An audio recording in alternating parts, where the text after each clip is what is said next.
Hello WhatsApp guys, welcome back to our channel Ricky life. So guys, ఈరోజు video ఏంటంటే ఇమ్రాన్ ఖాన్ అనమాట. So guys, నాకైతే నా అన్వేషణ ఒక్కొక్క వీడియో చేస్తూ పెడుతుంటే అస్సలు ఘోరమా, ఎంత ఘోరమా అసలు. తెలియని వాళ్ళు కూడా, మనకి బిగ్ బాస్లో ఉన్న సెలబ్రిటీస్ కూడా, వాళ్ళు కూడా యాడ్ ప్రమోషన్ చేసి డబ్బులు సంపాదించుకుంటున్నారా అని చెప్పేసి నాకైతే ఘోరంగా అంటే ఘోరంగా అనిపించింది అనమాట.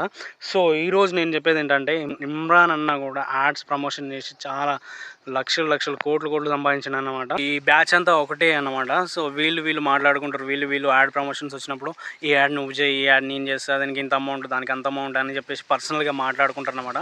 సో నాకు తెలుసు, ఎందుకంటే నేను వాళ్ళతో కలిసి కొన్ని రోజులు జర్నీ చేసిన కాబట్టి. సో ఇమ్రాన్తో అయితే కలిసి జర్నీ చేయలేదు, కాకపోతే ఆ టైప్ ఆఫ్ యూట్యూబ్ బ్యాచ్తో కలిసి జర్నీ చేశాను కాబట్టి మ్యాక్సిమం నాకు తెలుసు. సో ఈరోజు ఇమ్రాన్ అన్న గురించి వీడియో చేయడానికి రీజన్స్ చాలానైతే ఉన్నాయి. చాలామంది అంటే పరేషన్ బాయ్స్ అనేది యూట్యూబ్ ఛానల్, అది చాలా ఫేమస్ అనమాట. చాలా అంటే చాలా ఫేమస్. అందరూ లైక్ చేస్తారు, ఫన్ ఉంటుంది, ఎంటర్టైన్మెంట్ ఉంటుంది, జనాలను నవ్విస్తారన్న ఇంటెన్షన్ తోటి చాలామంది ఫాలోవర్స్, సబ్స్క్రైబర్స్ చాలామంది ఉంటారనమాట. సో వాళ్ళ వీడియోస్ ఎంటర్టైన్మెంట్ని ఇస్తాయి. సో అక్కడి వరకు ఓకే, కానీ జరిగేది ఏంటంటే బెట్టింగ్ యాప్స్ ప్రమోషన్ కూడా చేస్తున్నారు. నా ప్రొఫెషన్ వచ్చేసి ఎడిటర్ అన్నమాట. సో నేను ఎడిటర్గా ఉన్నప్పుడు, సో అప్పుడు వాళ్ళు అంటే తెలుసు, అట్లా పరిచయం లైట్గా, కొంచెం చాలా మంచి ఇంటెన్షన్ ఉండేది, మంచి ఇంప్రెషన్ ఉండేది. కష్టపడుతున్నారు, వీడియోలు చేస్తున్నారు, జనాలను ఎంటర్టైన్మెంట్ చేస్తున్నారు, పబ్లిక్ అంటే వీళ్ళని లైక్ చేస్తారు అనే అలాంటి ఇంటెన్షన్, పాజిటివ్ ఇంటెన్షన్ ఉండేది. కానీ ఒక్కసారి బెట్టింగ్ యాప్స్ ప్రమోషన్ చేసి యువత జీవితంతో ఆడుకుంటున్నారు అని తెలిసినప్పుడు, నాకెక్కడో నేను వీళ్ళ లైక్ చేసింది వీళ్ళ అనే ఇంటెన్షన్ అయితే నాకు వచ్చిందనమాట. సో నాకు తెలిసి ఏంటంటే, నాకు తెలిసిన ఒక ఇద్దరు ముగ్గురు తమ్ముళ్ళు ఏంటంటే, సో ఇద్దరు అనుకో, ఇమ్రాన్ అన్న దగ్గర ఇద్దరు ఎడిటర్లు ఉంటారనమాట. సో నాకు తెలిసి ఇద్దరు ఎడిటర్లు ఉంటారనమాట. ఆ ఇద్దరు ఎడిటర్లకి వీడియో ఎడిటింగ్ చేయించుకుంటారు, కానీ వాళ్ళకి మాత్రం శాలరీస్ ఇవ్వరు. నాకు అర్థమైంది ఏంటంటే, ఈ న్యూస్ బయటకు వచ్చిన తర్వాత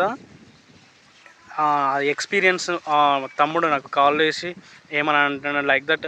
ఎట్లా అంటే, చాలాసార్లు, ఒకసారి కాదు, 2 సార్లు కాదు, 3 సార్లు కాదు, చాలాసార్లు అన్న ఫోన్ చేసి శాలరీస్ ఇవ్వట్లేదన్న, ఇబ్బంది అవుతుందన్న అని చెప్పినప్పుడు ఏంటంటే నాకు అనిపించింది, సో అది బేస్ చేసుకుంటే నిజమే కదా, ఇమ్రాన్ అన్న కూడా శాలరీస్ ఇవ్వట్లేదు, వీడియో ఎడిటర్ని సరిగ్గా చూసుకోవట్లేదు అంటే. సో ఎడిటర్ అంటే చాలా స్ట్రగుల్స్ ఉంటాయి, చాలా కష్టం ఉంటుంది. సిస్టమ్ ముందు కూర్చోవాలి, కంటిన్యూస్గా వీడియో ఎడిట్ చేయాలి, దానికి చాలా ప్రాసెసింగ్ ఉండదు అనమాట. సో అంత కష్టపడి ఆ కష్టాన్ని దోచుకున్నాడు అన్నప్పుడే నాకు అర్థమైంది ఏంటంటే, సో ఇతను కూడా వన్ టైప్ ఆఫ్ గ్రూప్లో ఒక మెంబరే అని చెప్పేసి నాకు అనిపించింది. సో కానీ నేను చెప్పేది ఏంటంటే, ఇమ్రాన్ అంటే నాకు ఒక మంచి ఇంప్రెషన్ ఉండేది. మంచి ఎట్లా అంటే మోటివేషన్ లైక్, కష్టపడుతున్నాడు, కష్టాన్ని బయటికి తెలియనివ్వకుండా స్మైల్ చేస్తాడు, నవ్వుతాడు, హ్యాపీగా వీడియోస్ చేస్తాడు, ఇలాంటివి ఉండే అనమాట. కానీ ఇప్పుడు మాత్రం చాలా కష్టమవుతుంది. సో ఎందుకంటే బెట్టింగ్ యాప్స్ ప్రమోషన్స్ అనేటివి తప్పు అని చెప్పేసి ఇమ్రాన్ అన్నకి ఎప్పుడు కాదు ఎప్పుడో తెలుసు, కానీ ఎందుకు చేసిండు?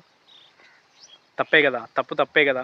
సో నేను చెప్పేది ఏంటంటే, బెట్టింగ్ యాప్స్ ప్రమోషన్ చేయడం తప్పు అని సంపాదించుకున్న పేరు అవన్నీ కొలాప్స్ అయిపోతాయి. ఇప్పుడు ఒక నాన్ వెజ్‌ని ఒక వీడియో పెట్టిండు, ఏంటంటే అది ఇమ్రాన్ అన్న అరెస్ట్ అని చెప్పేసి పెట్టిండు. దాని కింద కామెంట్స్ చదివినా నేను, అసలు ఎవరు పాజిటివ్‌గా తీసుకుంటున్నారు, ఎవరు నెగిటివ్‌గా తీసుకున్నారు అని చెప్పేసి కామెంట్స్ చదివిన. సో ఆ వీడియో పెట్టిన తర్వాత వెంటనే మన ఇమ్రాన్ ఏం చేసిండంటే, కౌంటర్‌గా ఇంకొక వీడియో పెట్టేసిండు. దాని కింద కామెంట్స్ చదివిన. దాని కింద కామెంట్స్ చదివితే, అన్న నేను 50,000 పెట్టి మోసపోయానన్న బెట్టింగ్ యాప్‌లో అని చెప్పేసి ఒకడు పెడుతుండు. అన్న నువ్వు చెప్పింది ఎవ్వడు నమ్మడన్నా అని చెప్పేసి ఒకడు పెడుతుండు.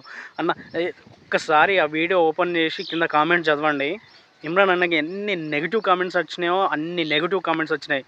అసలు కొలాప్స్ అన్నమాట. అస్సలు ఒక వీడియో పెట్టిన తర్వాత ఇమ్రాన్‌కి ఒకప్పుడు ఎట్లా కామెంట్స్ వచ్చేదంటే, అన్న బాగుందన్న, నెక్స్ట్ వీడియో ఎప్పుడు, బాగా ఎంటర్టైన్మెంట్ చేస్తున్నారు, ఐ లైక్ అన్న, ఆ లవ్ సింబల్స్, ఇలాంటి కామెంట్స్ వచ్చేది. ఇప్పుడు ఇలాంటి కామెంట్స్ వస్తున్నాయంటే, సో నాకు కూడా అంత అనిపించలేదన్నమాట. సో ఏదేమైనా తప్పు చేసారు, తప్పు కాబట్టి మీరు, నేను తప్పు చేసినా నువ్వు తప్పు చేయలేదారా అది ఇది అని చెప్పేసి మీరు కౌంటర్లు వేసుకోకుండా కాకుండా మీరు ముందుకు రండి. నువ్వు కూడా ఒక స్టెప్ ముందుకేయి. నువ్వు నా అన్వేషణ ఒక స్టెప్ ముందుకేసినావు, బెట్టింగ్ యాప్స్ యాప్ చేయాలని చెప్పేసి నువ్వు కూడా ఒక స్టెప్ ముందుకేసి నువ్వు కూడా చెప్పు.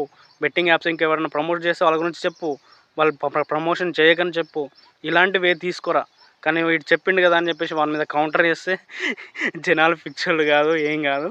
సో మనం ఆలోచించండి. యువత భవిష్యత్తు అనేది మన దేశ భవిష్యత్తు కాబట్టి యువత తప్పుదారి పట్టకుండా ఉండాల్సింది యూట్యూబ్ ఇన్‌ఫ్లుయెన్సర్సే. ఎందుకంటే ఎక్కువ సోషల్ మీడియాలనే స్పెండ్ చేస్తున్నారు యువత. కాబట్టి మంచి విషయాలు, మంచి కంటెంట్ తీసుకొనొస్తే మంచి కంటెంట్ తోటి మంచి మెసేజ్ ఇస్తే యువత కొంచెం మేల్కొని ఏదన్నా ఒకటి చెడు దారికి పోకుండా ఉంటదనమాట. సో, అలాంటివి కంటెంట్ చేయండి. అలాంటివి చేయండి గానీ, బెట్టింగ్ యాప్స్ ప్రమోషన్ చేసి, పిచ్చి పిచ్చి వీడియోలు చేసి, ఈ చెత్త చెత్త చేయడం వల్ల చాలా అంటే చాలా ప్రమాదం ఉన్నది. చాలా అంటే చాలా జీవితాలు కూడా ఆగమైపోతున్నాయనమాట. సో, నేను చెప్పదలుచుకున్నది ఇదొక్కటే. ఇంకా బెట్టింగ్ యాప్స్ ప్రమోషన్ చేసిన వాళ్ళు చాలా చాలా మందున్నారు. వాళ్ళ గురించి కూడా వీడియోస్ చేశాను. సో, వీడియో నచ్చినట్లయితే లైక్ చేయండి, షేర్ చేయండి, కామెంట్ చేయండి, సబ్స్క్రైబ్ చేయడం మాత్రం మర్చిపోకండి. Please support for me. Do subscribe my channel. So, bye bye.